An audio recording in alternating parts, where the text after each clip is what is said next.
ఒకసారి మనం చూద్దాము. దిశ చూసినట్టయితే కవిత కొత్త పార్టీ, నేడు బీఆర్ఎస్ కు ఎమ్మెల్సీ పదవికి రాజీనామా, భవిష్యత్ కార్యాచరణ ప్రకటన, బీఆర్ఎస్ నుంచి సస్పెన్షన్ తర్వాత కుటుంబ సభ్యులు అనుచరులతో సుదీర్ఘ మంతనాలు, మరికొన్ని బాంబులు పేల్చే అవకాశం, సిల్వర్ జూబ్లీ వేడుక తర్వాత నుంచి ధిక్కార స్వరం, పార్టీకి వ్యతిరేకంగా జాగృతి ఆధ్వర్యంలో ప్రోగ్రామ్స్, సింగరేణి రాష్ట్ర విదేశీ కమిటీలు సైతం ప్రకటన, బీఆర్ఎస్ నుంచి కవిత సస్పెన్షన్, గులాబీ అధిష్టానం ప్రకటన, బీఆర్ఎస్ నేతల్లో టెన్షన్, ఎమ్మెల్సీ కవిత ఎప్పుడు ఏ బాంబు పేలుతుందోనని గుబులు, ఆమె వద్ద అందరి జాతకాలు ఉన్నాయని టాక్.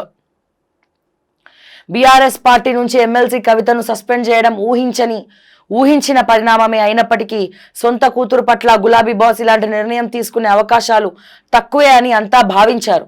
కానీ పార్టీకి ప్రాధాన్యం ఇచ్చిన కేసీఆర్ కవితను సస్పెండ్ చేస్తూ పార్టీ తరపున ప్రకటన రిలీజ్ చేయించారు. దీంతో మనస్తాపానికి గురైన కవిత తెలంగాణ జాగృతి కార్యాలయంలో సుదీర్ఘ మంతనాలు జరిపారు. త్వరలోనే కొత్త పార్టీ పెట్టేందుకు ఆమె మొగ్గు చూపినట్టు అత్యంత విశ్వసనీయ వర్గాల ద్వారా తెలిసింది. పార్టీ పేరులో టీఆర్ఎస్ అని ఉండేలా ప్రయత్నాలు చేస్తున్నట్టు సమాచారం.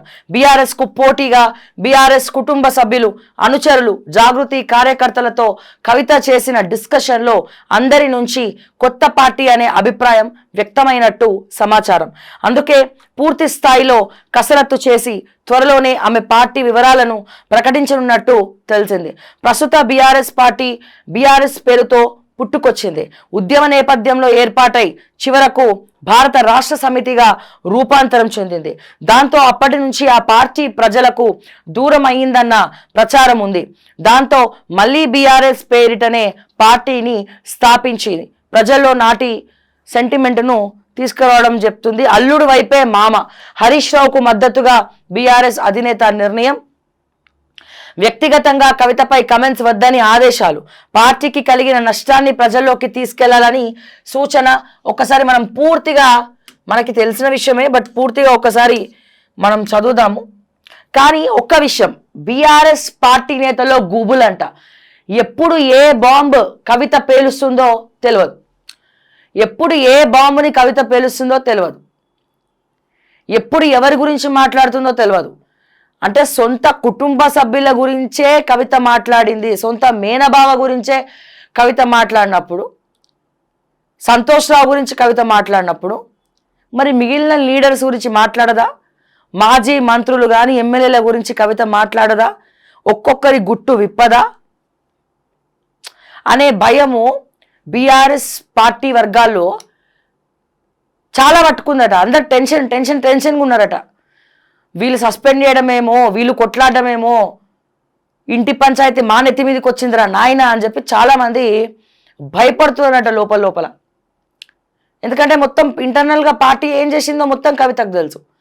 ఎవరెవరు ఎందులో ఇన్వాల్వ్ అయినారో కవితకి తెలుసు.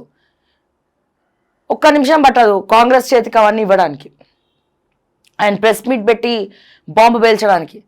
అంటే సొంత బ్లడ్ రిలేషన్నే కవిత బజార్లో పెట్టినప్పుడు మేమెంత అని అనుకుంటారు కదా ఎవరైనా.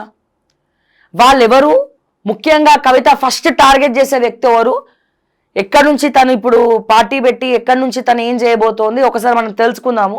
దానికంటే ముందు ఒకసారి పూర్తిగా మనం ఈ కథనం చూద్దాం. బీఆర్ఎస్ నుంచి కవిత సస్పెన్షన్, హరీష్ రావు, సంతోష్ రావుపై వ్యాఖ్యలే కారణం, పార్టీ నేతలతో అధినేత కేసీఆర్ మంతనాలు, అందరి ఏకాభిప్రాయంతో చర్యలు, రాష్ట్ర రాజకీయాల్లో సంచలన పరిణామం.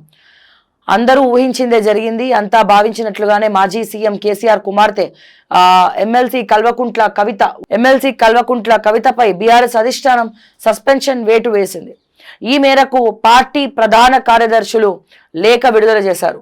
పార్టీ వ్యతిరేక కార్యకలాపాలకు పాల్పడుతుండడంతో ఆమెపై ఈ చర్యలు తీసుకున్నట్లు వెల్లడించారు. ఇటీవలి కాలంలో కవిత వ్యాఖ్యలు, పార్టీ వ్యతిరేక కార్యకలాపాలు కొనసాగిస్తున్న తీరు పార్టీకి నష్టం కలిగించేలా ఉండడంతో అధిష్టానం ఈ విషయం అదే రోజు వస్తుందని అంతా భావించారు. కానీ ఎలాంటి ప్రకటన రాలేదు. మళ్ళీ మంగళవారం ఉదయమే నేతలంతా ఫామ్ హౌస్ కు చేరుకున్నారు. మాజీ ఎంపీ వినోద్ కుమార్ సైతం అక్కడికి వెళ్లారు. కాగా కేటీఆర్ మాత్రం సోమవారం నుంచి అక్కడే ఉండిపోయారు. మంగళవారం ఉదయం నుంచి సుదీర్ఘంగా మంతనాలు సాగించారు. మరికొంత సీనియర్లను మరికొంతమంది సీనియర్లను కేసీఆర్ ఫోన్లో సంప్రదించారట.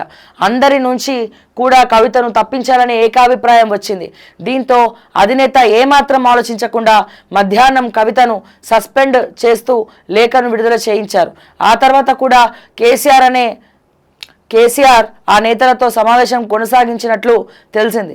పార్టీ నిర్ణయం తర్వాత రాష్ట్ర వ్యాప్తంగా కార్యకర్తల అభిప్రాయాలు జరుగుతున్న పరిణామాలపై చర్చ జరిగినట్లు సమాచారం. సో చూశారు కదా, అంటే కవిత అంటే కేసీఆర్ గారు డిస్కషన్ చేసిన తర్వాతనే ఆయన ఏకపక్ష నిర్ణయం ఎక్కడ కూడా తీసుకోలేదు. ఈ విషయంలో పార్టీ సీనియర్ నేతలందరితో సంప్రదింపులు జరిపి చర్చలు జరిపి ఏ రకంగా తన పార్టీని ఇప్పుడు కాపాడుకోవాలి అనే ఒక ఉద్దేశంతోనే సస్పెండ్ చేసినట్టు మాత్రం మనకి క్లియర్గా తెలుస్తోంది ఇక్కడ. సో ఒకసారి మనం చూద్దాం బీఆర్ఎస్ నేతల్లో టెన్షన్ గురించి. ఒకసారి మనం చూద్దాం. ఎమ్మెల్సీ కవిత ఎప్పుడు ఏ బాంబు పేల్చుతారనో అందరిలో గుబులు స్టార్ట్ అయిందట. ఆమె వద్ద అందరి జాతకాలు ఉన్నాయని talk. MLC Kalvakuntla Kavitha సస్పెన్షన్తో BRS నేతల్లో టెన్షన్ మొదలైంది. రానున్న రోజుల్లో ఆమె ఎవరిని టార్గెట్ చేస్తారో ఏం చెబుతారోనని అందరిలోనూ ఆందోళన నెలకొంది. నిన్నటి మొన్నటి వరకు కేవలం చిట్చాట్ పేరుతో పార్టీ లీడర్లపై పరోక్షంగా విమర్శలు చేసిన ఆమె ఒక్కసారిగా కీలక నేతలపై హరీష్ రావు, సంతోష్ రావుపై అవినీతి ఆరోపణలకు దిగారు.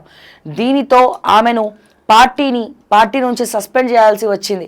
కానీ కవిత మౌనంగా కూర్చోవడం కష్టమని ఇక నుంచి మరిన్ని బాంబులు పేల్చేందుకు సిద్ధంగా ఉన్నట్లు చర్చ జరుగుతోంది. కవిత వద్ద అందరి జాతకాలు, 10 ఏళ్ల బీఆర్ఎస్ పాలనలో అనేక అక్రమాలు జరిగాయని, వేలాది కోట్లు దోచుకున్నారని ఇంతకాలం కాంగ్రెస్ బీజేపీ పార్టీలు ఆరోపించాయి. కానీ తాజాగా కవిత కూడా కాళేశ్వరం ప్రాజెక్టు నిర్మాణంలో అవినీతి జరుగుతుందని, అందుకు హరీష్ రావు, సంతోష్ రావు ప్రధాన కారణమని ఆమె చేసిన ఆరోపణలపై ప్రజల్లో చర్చ జరుగుతోంది. ఆమెపై చర్యలు తీసుకోవాలని పార్టీ శ్రేణులు ఒత్తిడి చేయడంతో కేసీఆర్ పార్టీ నుంచి సస్పెండ్ చేశారు. అయితే తనపై చర్యలు తీసుకోవడంతో కవిత కూడా మౌనంగా ఉండబోరని, మరింత దూకుడుగా వ్యవహరించే ఛాన్స్ ఉందని పార్టీలో కొందరు నేతలు చెబుతున్నారు. బీఆర్ఎస్ అధికారంలో ఉండగా ఎమ్మెల్యేలు, మంత్రులు ఎంత సంపాదించారు, ఏ సబ్ కాంట్రాక్ట్ చేశారు, ఎక్కడ ఆస్తులు కూడబెట్టారు అనే విషయాలపై పూర్తి డేటా ఆమె వద్ద ఉందని ప్రచారం ఉంది. సమయం సందర్భం చూసుకొని ఒక్కొక్కరి జాతకాలను బహిర్గతం చేస్తారని టాక్ ఉంది. మరిన్ని బాంబులు రెడీ. కాళేశ్వరం ప్రాజెక్టులో అక్రమాలు జరిగాయని గులాబీ లీడర్లపై ఆమె విసిరిన బాంబుకు ఆ పార్టీ లీడర్లు తేరుకోవడం లేదు. దీంతో ఉన్న పలంగా కవిత పార్టీ క్రమశిక్షణను ఉల్లంఘించారని సస్పెండ్ చేశారు. కానీ కవిత వ్యవహార శైలిని దగ్గర నుంచి చూస్తున్న లీడర్లు మాత్రం ఆమె మరిన్ని బాంబులను విసిరేందుకు రెడీగా ఉన్నారని చెబుతున్నారు. 10 ఏళ్ల బీఆర్ఎస్ హయాంలో జరిగిన ప్రతి వ్యవహారం కవితకు తెలుసునని, ఆ గుట్టును బయటకు విప్పితే ఒక్కో గులాబీ లీడర్ గిలగిలా కొట్టుకోవడం ఖాయమంటున్నారు. ఈ పరంపరలో రానున్న రోజుల్లో ఆమె చేసే ఆరోపణలు ఆ పార్టీని ఇబ్బందికి గురి చేసే అవకాశం ఉంటుందని చెప్తున్నారు. నిన్న మహిళా లీడర్లు కూడా ప్రెస్ మీట్ పెట్టారు. కవిత పోతే పోని మీడియా సమావేశంలో మాట్లాడుతున్న మాజీ మంత్రి సత్యవతి రాథోడ్ కీలక వ్యాఖ్యలు చేయడం జరిగింది. ఓకే, ఎమ్మెల్సీ కవిత అంటే దురదృష్టకరం. బీఆర్ఎస్ పార్టీ అధినేత బిడ్డ ఏమంటారు బ్యానర్లు, ఫోటోలు తగలబెడుతున్నారు కార్యకర్తలు. ఓకే, ఇదిలా ఉంటే ఇది చాలా ఇంట్రెస్టింగ్ టాపిక్ ఇది. So first